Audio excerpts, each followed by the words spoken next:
Hello everyone, this is K ma'am. Welcome to the video. ये हमारा third lecture है. Topic था हमारा सेट एंड रिलेशंस. हमने सेट्स की डेफिनेशन कर ली है, सबसेट्स की डेफिनेशन कर ली है, यूनियन किया है और इंटरसेक्शन किया. सेट्स में क्या होता है. अब इस लेक्चर में हम पहले करेंगे यूनियन ऑफ टू सेट्स, उसके कुछ रिलेटेड कुछ examples, intersection of two sets, उसके रिलेटेड कुछ एग्जांपल्स, फिर नेक्स्ट स्टार्ट करें. ओके, तो शुरू कर. फर्स्ट क्वेश्चन में है यूनियन फाइंड करना है एंड इंटरसेक्शन फाइंड करना है. Find union and intersection for each pair of the set.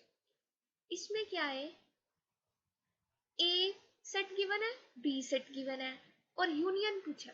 Union होता क्या था, यूनियन होता था जो भी सेट ए है, जो भी सेट बी है, दोनों के एलिमेंट्स को कंबाइन करके एक सेट बना दो, उसे यूनियन कह देंगे.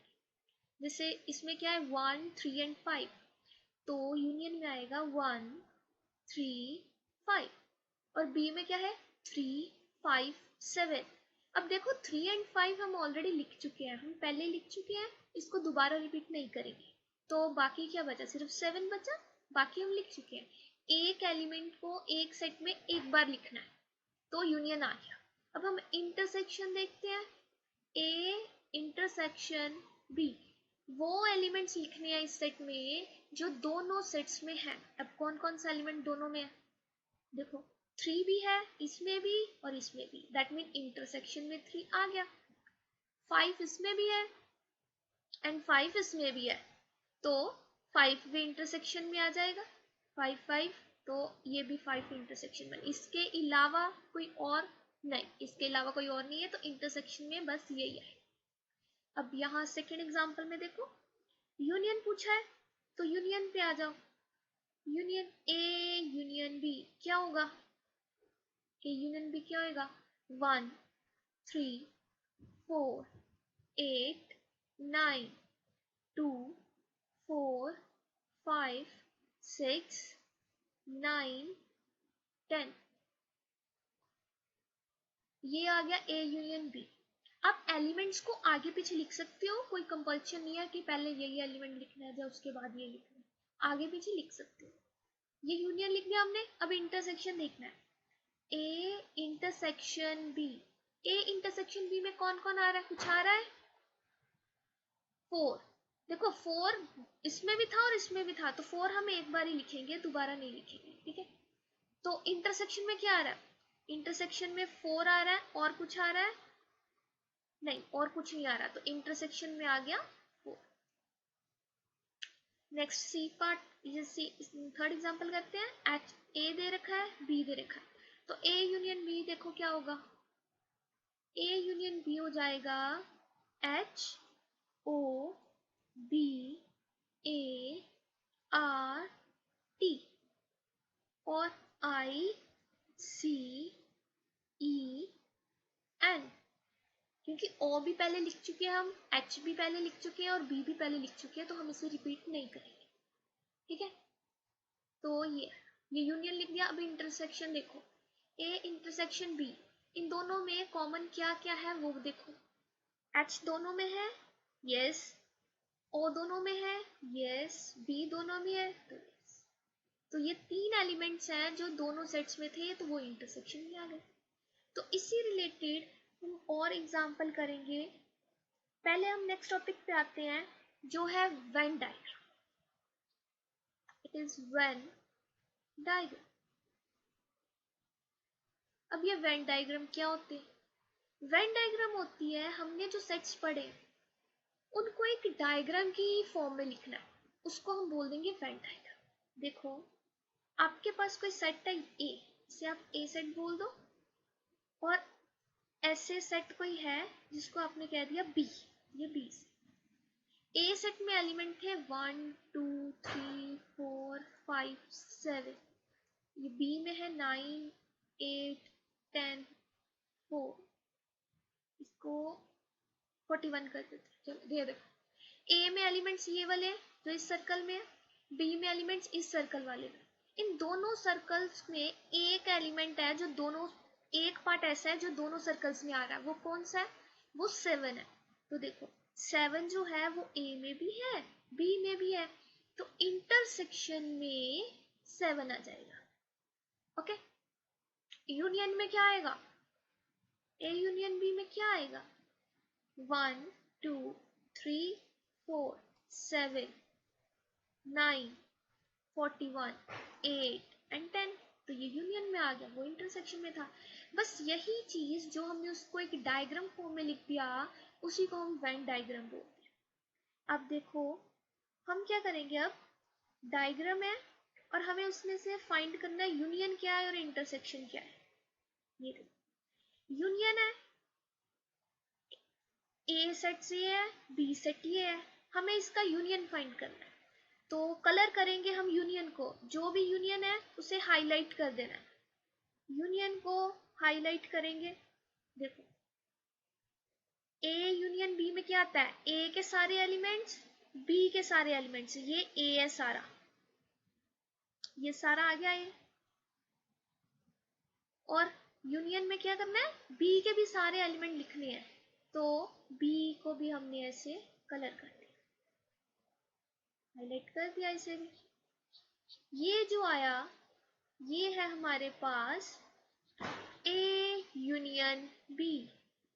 ऑल राइट, तो ये हमारे पास ए यूनियन बी था, ए यूनियन बी। अब हमें इंटरसेक्शन देखना है, इंटरसेक्शन का देखते हैं कुछ। ये कोई सेट है ए, ये कोई सेट है बी, हमें इसका इंटरसेक्शन फाइंड करना है, इंटरसेक्शन को हाईलाइट कर देना है। इंटरसेक्शन कौन सा है, वो पार्ट जो दोनों में आ रहा है, कौन सा, ये पार्ट जो है ये दोनों में आ रहा है, ए में भी आ रहा है बी में भी आ रहा है, तो इसको हाईलाइट कर दो, तो ये हो गया। ये क्या है, ये इंटरसेक्शन है, ए इंटरसेक्शन बी, वो भी हमने निकाल दिया। अब हम नेक्स्ट पढ़ते हैं universal set. Universal set, universal set क्या होता है, आप अज्यूम करो ऐसा कुछ, आपके पास जैसे एक घर होता है, ठीक है, घर में अलग अलग रूम होते हैं, कई बार रूम जो है वो अटैच होते हैं, कई बार वो अटैच नहीं होते, हम पहले बना रहे हैं जो अटैच नहीं है। ये देखो ये कोई ए है ये बी है, और पूरा सेट जो है जिसके अंदर ये दोनों चीजें हैं वो सेट कहलाता है यूनिवर्सल सेट। ये है यूनिवर्सल सेट। आप इसे ई से भी डिनोट कर सकते हो, यू से भी डिनोट कर सकते हो, कभी कभी यू से डिनोट किया जाता है, जब आप एग्जांपल्स करोगे ना तो उसमें कई बार ई से डिनोट किया जाएगा, ऊपर मेंशन रहेगा कि ई यूनिवर्सल सेट है या यू यूनिवर्सल सेट है। तो इस एग्जाम्पल में हम ई को यूनिवर्सल सेट काउंट कर रहे हैं, उसके अंदर क्या है A and B. Universal set जैसे ही हम रीड करते हैं, वो सेट जिससे बाकी एलिमेंट या बाकी सेट उससे फॉर्म किए जा सकते हैं, एक बहुत बड़ा सेट जिसके अंदर से हम बाकी सेट्स निकाल सकते हैं, उसे हम बोलते हैं यूनिवर्सल सेट। यूनिवर्सल सेट जैसे ही होता है इसके साथ ही आ जाता है कॉम्प्लीमेंट ऑफ ए सेट।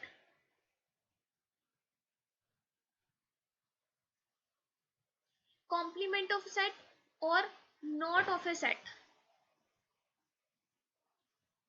इन दोनों का मतलब सेम है, complement of a set not of a set. Complement क्या होता है, जैसे एक ए है, मान लो ए कोई पर्सन है, ए के ऊपर कॉम्प्लीमेंट कौन करेगा, बाकी लोग करेंगे, तो ए का कॉम्प्लीमेंट क्या हो गया, ए को छोड़ के बाकी जो बचेगा वो ए का कॉम्प्लीमेंट हो जाएगा। जैसे हमें निकालना है बी का कॉम्प्लीमेंट, तो वो क्या है, बी को छोड़ दो, बाकी जो बचेगा यूनिवर्सल सेट में वो हमारा बी कॉम्प्लीमेंट हो जाएगा। इसे डिनोट कैसे करते हैं, इसे डिनोट करते हैं ऐसे ऊपर बार ऐसे लाइन लगाते हैं, जैसे मुझे निकालना है ए का कॉम्प्लीमेंट, तो मैं ए के ऊपर ऐसे लाइन लगा दूंगी, ए के ऊपर जो लाइन लगाई है ये क्या डिनोट करता है, ये डिनोट कर रहा है कॉम्प्लीमेंट, कॉम्प्लीमेंट ऑफ ए, या आप इसे बोल सकते हो नॉट ए, नॉट ए या कॉम्प्लीमेंट ऑफ ए। तो हमें अब हाईलाइट करना है, हम हाईलाइट करेंगे नोट ए को, नोट ए को हाईलाइट करना है, दैट मीन इस पूरे यूनिवर्सल सेट में हमें वो पार्ट हाईलाइट करना है जो ए का नहीं है। ए का तो ये सिर्फ सर्कल ही है, ए का तो ये सिर्फ सर्कल है, बाकी सारा ए का नहीं है। ये ए का थोड़ी ना, ये तो ई का पार्ट है। हमें बस ए को छोड़ देना है, बाकी जो बचेगा उसको हम हाईलाइट कर दें। इसे बोलते हैं कॉम्प्लीमेंट ऑफ ए या नॉट ए।